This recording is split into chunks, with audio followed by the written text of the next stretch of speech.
Are you ready? I am the Pokemon League champion, and you know what that means? I'm the best Pokemon trainer of them all! So you better hold your ground, because this is the fight of your life. Are you ready? Because I am. Show me what you got. Let's go!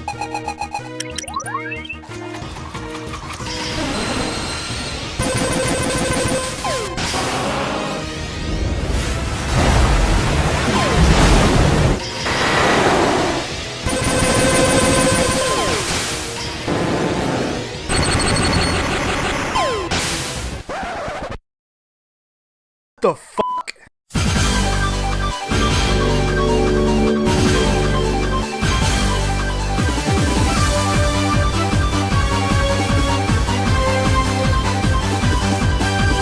What is going on, guys? This is Dobbs here, bringing you another Pokemon video. And in this video, I'm going to go over my top 10 favorite Pokemon of all time. And this is a video that I've been very excited to make, so I hope you guys enjoy it. I sure enjoy making these videos. And just a little quick update, the next timeline video is coming out soon. It's going to be my next video I'm going to work on. And if you don't know what I'm talking about, I have a series where I'm going to go over the complete history of the Pokemon world. So if you want to check that out, here's the first video, the beginning with Arceus, where how he created the Pokemon world. So enough of that, let's get started with this video.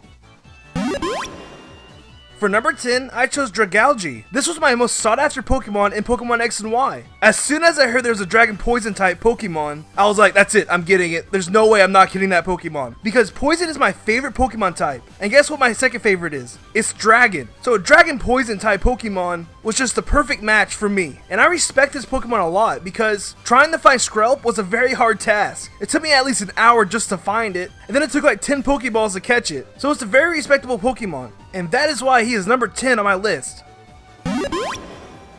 For number 9, I chose Heracross. Heracross is such a beast. There's so many things I like about him. I love his typing. Being a bug fighting type is just a badass combination. I love his color. Being one of the few pure blue Pokemon. He's a Generation 2 Pokemon, which is my favorite generation of all time. And I love how he's portrayed in the anime. He's a very friendly bug Pokemon, but if he needs to defend someone or fight another Pokemon, he has a very aggressive side. And I also love how he looks in the anime. He has a very shiny coat with a very darkish blue, which makes him look even more awesome. And probably the best reason of them all, he can learn Close Combat and Mega Horn, two very powerful moves from each type. And for those reasons, I chose Heracross for number 9. For number 8, I chose Steelix. Imagine yourself 6 or 7 years old, a brand new Pokemon type just came out, you just got the Asian Fly and you're on your way to your 6th gym. And the first Pokemon you see? A freaking Steelix. This was an epic Pokemon to see for the first time. Just a giant metal Pokemon looking down at you with its huge jaws. I could definitely see Steelix being in the top 10 best designed Pokemon of all time, but I'll leave that for a different video. But what made me love Steelix even more was its Mega Evolution. I'm saying it now. Mega Steelix is my favorite Mega Evolution of all time. And for those reasons, I chose Steelix for number 8.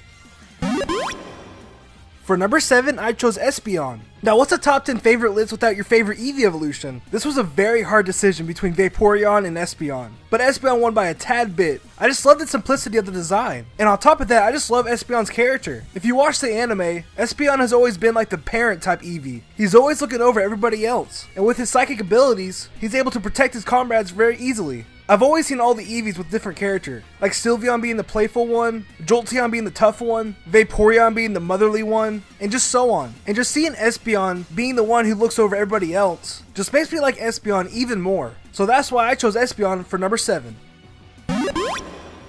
For number 6, I chose Weezing. And you're probably thinking to yourself, what the heck? Why are you choosing Weezing as one of your favorite Pokemon? Well, there's a story behind Weezing. When I was really young, there was this game called Pokemon Puzzle League for the Nintendo 64. And I used to play it with my sister all the time. And if you play Team Rocket, they have a Weezing. And it makes the funniest noise when it gets a chain.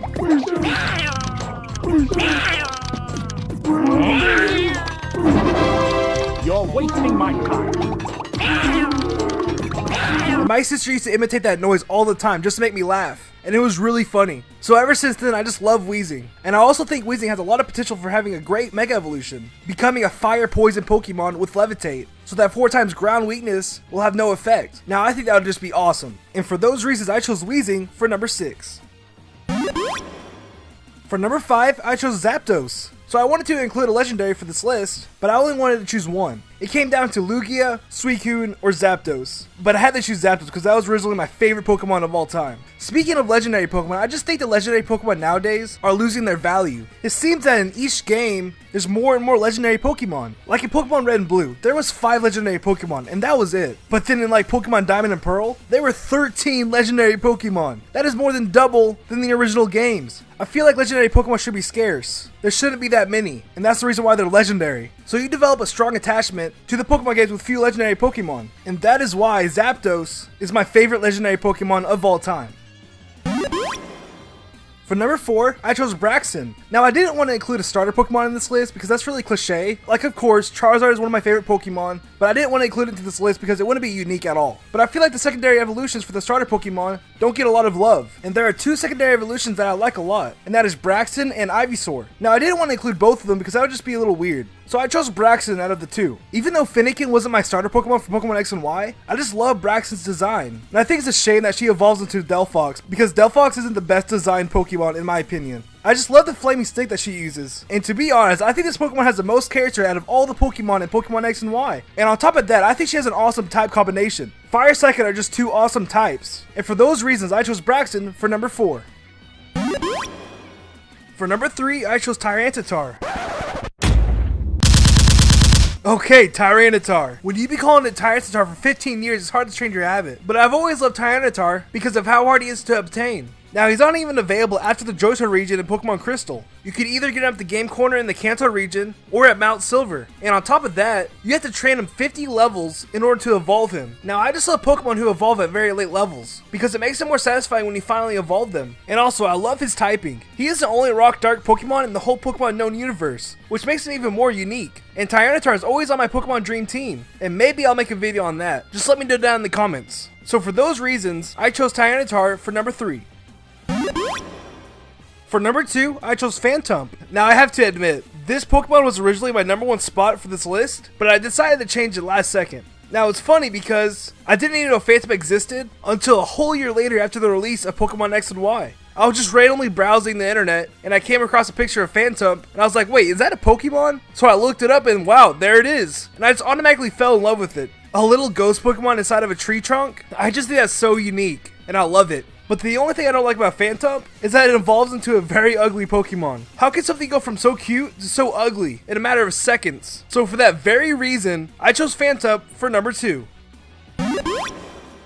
And for my favorite Pokemon of all time is Golduck. That intro you saw wasn't just made up, it actually happened many times. Golduck was my best Pokemon for Pokemon Crystal. And if you haven't noticed already, Pokemon Crystal is my favorite Pokemon game of all time. I have so many good memories of playing it. But anyways, Golduck was my first level 100 Pokemon. And whenever I wanted to boost other Pokemon's levels, I would sweep the Elite Four with Golduck. And I think he's just a strong Pokemon. I mean, he can learn Ice Beam, Psychic, Surf. Those 3 moves are very strong, especially at the Elite Four. So for being my first level 100 Pokemon, and being probably my favorite Water-type Pokemon, I chose Golduck for my favorite Pokemon of all time. So, now you know. I hope you guys enjoyed the video. Be sure to leave a like if you did. I spent a lot of time on this video. I didn't even sleep last night because I wanted to upload it today. So I appreciate it a ton. Also, be sure to subscribe if you're enjoying the channel. And if you want to follow me on Twitter for fan interactions, video updates, and other cool stuff, follow me at Ethan Dobbs. And for the question of the day, well, since you know my top 10 favorite Pokemon, I want to know what your top 10 favorite Pokemon are. Be sure to leave it down below in the comments. I can't wait to see what you guys have in mind. And I'll see y'all next time.